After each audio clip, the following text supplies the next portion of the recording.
유랑형 수렵 채집 및 오스트레일리아인의 선별적 문화 수용. 이웃에 위치한 인도네시아와 뉴기니에 발전된 기술이 오스트레일리아에 전해지지 않은 이유는 무엇일까? 인도네시아의 경우는 바다 때문에 오스트레일리아 서북부로부터 분리되어 있으며 생태학적으로도 매우 달랐다. 그리고 인도네시아 자체도 몇천 년 전까지는 문화적으로도 기술적으로도 벽지였다. 약 4만 년 전 오스트레일리아에 처음 인류가 이주한 뒤부터 BC 1500년경 딩고가 나타나기까지는 인도네시아에서 오스트레일리아로 새로운 기술이 도입되었다는 증거가 전혀 발견되지 않았다. 딩고는 오스트로네시아인의 팽창이 절정에 달했을 때 남중국으로부터 인도네시아를 거쳐 오스트레일리아에 들어왔다. 오스트로네시아인들은 인도네시아의 모든 섬에 정착했다. 그 중에는 오스트레일리아에 가장 가까운 두 섬인 티모르 섬과 타닌바르제도, 오늘날의 오스트레일리아로부터 각각 440km, 330km 정도 거리도 포함되어 있다.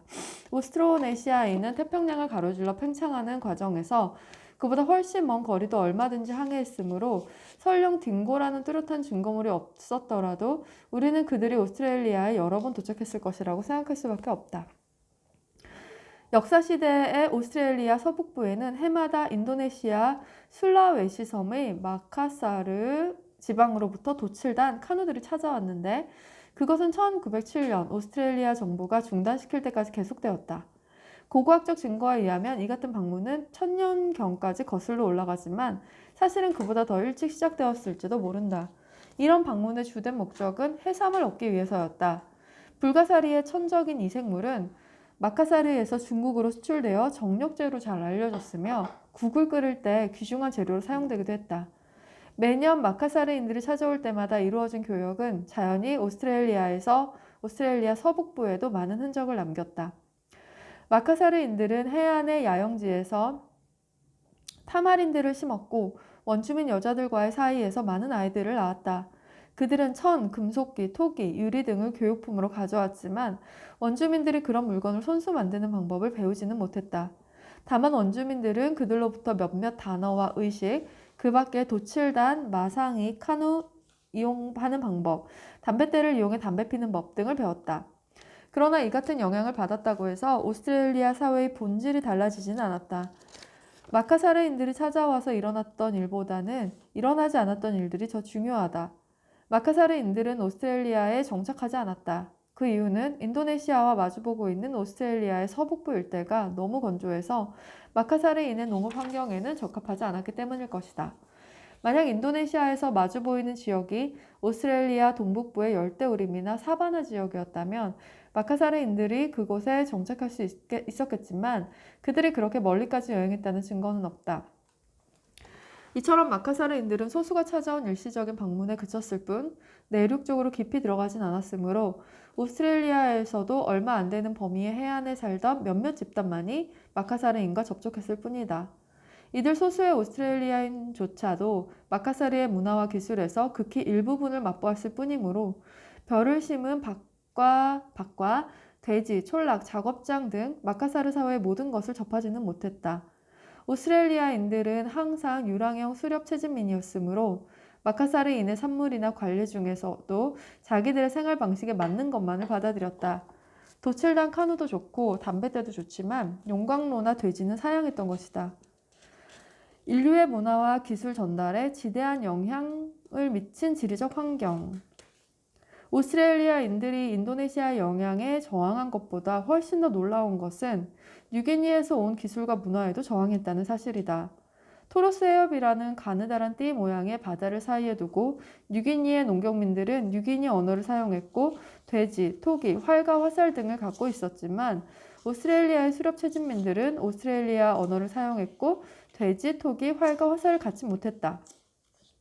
더구나 이 해협은 비록 광활한 바다로 이루어진 장애물이긴 했지만 그 사이에는 많은 섬이 흩어져 있었다. 그 중에서 가장 큰 섬은 오스트레일리아 해안으로부터 16km밖에 떨어져 있지 않다. 오스트레일리아와 이들 섬 사이에는 교역을 목적으로 한 정기적인 방문이 이루어졌으며 이들 섬과 뉴기니 사이에도 마찬가지였다.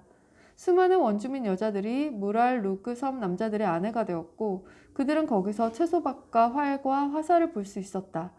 그런데도 어째서 뉴기니의 문물들은 오스트레일리아에 전해지지 않았을까?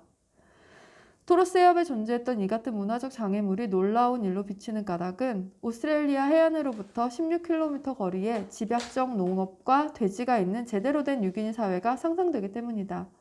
그러나 사실 케이프 요크의 원주민들은 뉴기니 본토인들을 본 적도 없었다. 교육은 먼저 뉴기니와 뉴기니에서 가장 가까운 섬들 사이에서 이루어졌고, 그 다음에는 이들 섬과 해협 중간쯤에 있는 마부이아그 섬 사이에서, 그 다음은 마부이아그 섬과 더 멀리 있는 바두섬 사이에서, 또 그 다음은 바두섬과 무랄루그 섬 사이에서, 그리고 그제야 비로소 무랄루그 섬과 케이프 요크 사이에서 교육이 이루어졌던 것이다. 뉴기니 사회의 문화는 이러한 섬들을 거치는 동안 상당히 약화되었다. 이들 섬에는 돼지가 귀하거나 아예 없었다. 토로스 해협 주변에 살던 뉴기니 남부의 저지인들은 뉴기니 고지대에서와 같은 집약적인 농업을 하지 못하고 고작 화전 농업이나 하면서 해산물 채취, 수렵 및 채집 따위에 크게 의존하고 있었다. 더구나 이 같은 화전 농업조차도 뉴기니 남부에서 여러 섬을 거쳐 오스트레일리아에 가까워질수록 중요성이 차츰 감소했다. 가령 오스트레일리아의 가장 가까운 무랄루그 섬은 건조하여 농업에는 부적합했으므로 사람들도 얼마 살지 않았고 그들은 주로 해산물, 야생 참마, 망그로브 열매 따위를 먹고 살았다. 토로스 해협을 사이에 두고 있는 뉴기니와 오스트레일리아의 접촉은 이처럼 아이들의 전화 놀이를 연상시키는 것이었다. 아이들이 둥글게 모여 앉아 먼저 한 아이가 두 번째 아이의 귀에 낱말 하나를 속삭이고 그 아이는 자기가 방금 들었다고 생각하는 낱말을 세 번째 아이에게 전해주는 식으로 해서 마지막 아이가 다시 첫 번째 아이에게 그 말을 속삭일 때는 이미 처음에 시작했던 그 낱말과는 전혀 다른 낱말로 바뀌어 있게 마련이다. 토로스 해협의 여러 섬들 사이의 교육도 그러한 전화놀이와 같아서 케이프 요크의 원주민들에게 전해질 때쯤에는 이미 본래의 뉴기니 사회와는 판이하게 다른 형태를 띠고 있었던 것이다. 그리고 무랄루그 섬 사람들과 케이프 요크 원주민들의 관계를 마치 그 섬의 선생님들이 가르쳐주는 문화를 원주민들이 열심히 배우기만 했던 지속적인 사랑의 관계로 착각해서도 안 된다. 실제로 사람 사냥을 목적으로 하거나 신부감으로 삼기 위해 여자를 빼앗는 전쟁과 교육이 번갈아 가면서 이루어졌기 때문이다. 뉴기니의 문화가 거리적인 문제와 전쟁 때문에 많이 희석되긴 했지만 오스트레일리아에 미친 영향이 아주 없진 않았다. 뉴기니인과의 결혼을 통해 돌돌 말린 머리카락 등 뉴기니인들의 신체적 특징들이 케이프 요크 반도에 전해졌다. 케이프 요크의 4개 언어에서는 오스트레일리아에서 보기 드문 음소들이 있는데 이는 아마 뉴기니 언어의 영향 때문일 것이다. 이렇게 오스트레일리아에 전해진 요소들 중에서 가장 중요한 것으로는 뉴기니로부터 오스트레일리아 내륙 깊숙이 전파되었던 조가비로 만든 낚싯바늘과 케이프 요크 반도를 따라 전파되었던 아우트리거, 배의 전복을 방지하는 장치, 카누 등을 꼽을 수 있다. 뉴기니의 북, 의식용 가면, 장리의 기둥, 담뱃대 등도 케이프 요크에 도입되었다. 그러나 케이프 요크 원주민들은 농업을 도입하지 않았는데 무랄루그 섬에서 목격한 농업이 너무 빈약했던 것이 한 이유였다. 그들은 돼지도 도입하지 않았다. 섬에는 돼지가 간혹 있거나 아예 없었지만 어차피 농업이 아니면 돼지를 먹여 살리기는 힘든 일이었다. 그들은 활과 화살도 도입하지 않고 전처럼 창이나 투창기만 사용했다.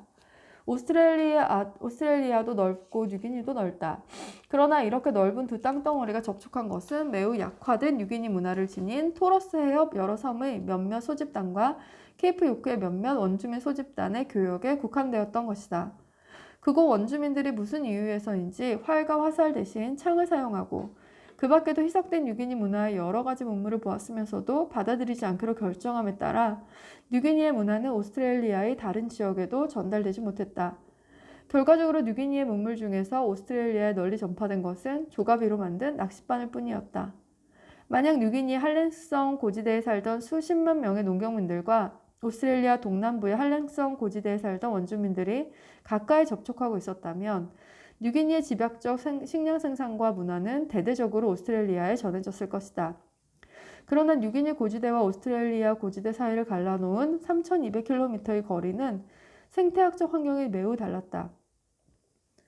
그러므로 오스트레일리아인들이 과연 뉴기니 고지대의 문물을 관찰하고 도입할 수 있었겠는지를 추측해 본다면 그들에게 뉴기니 고지대는 달나라만큼이나 까마득하게 느껴졌을 것이라고 말할 수 있다.